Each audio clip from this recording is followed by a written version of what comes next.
It's one of my favorite overcomes for when someone says, I need to think about it or I need some more time to make the decision. I say, listen, it doesn't take time to make decisions, it takes information. And the problem is we think that the longer we wait, the more information we're going to have. But I'm the only source of information that you have to make this decision. So what are your main concerns? And then we can walk through. I'd probably do it a little bit differently. Like if Alex was doing that on the phone with somebody on Zoom, he's probably going to come across more as an authority figure that he could get away with that more than like one of the salespeople could. So what I want to do is I want to find out what their concern is, like he's doing. We just go a different angle. So I would just agree with like, yeah, that's not a problem. I guess what was it that you were maybe wanting to go over in your mind so I know what questions you might have when we talk again?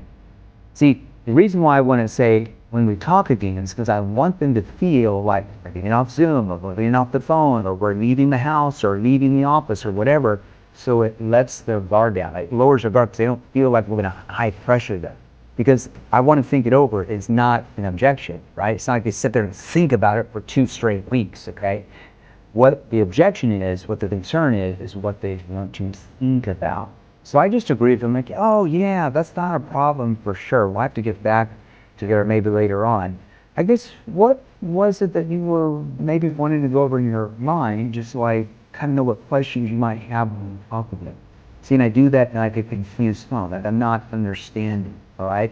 So usually they'll be like, oh, well, it's kind of a big decision. I just really need to, I just need to see if I have the money for it. Now I know it's a money investment, and then I'm there to help them overcome, right? So it's just a way to help them overcome it. We just would take a different angle than maybe what Alex would here. But I like what Alex is saying. We would just kind of angle it a little bit differently than maybe what Alex is doing.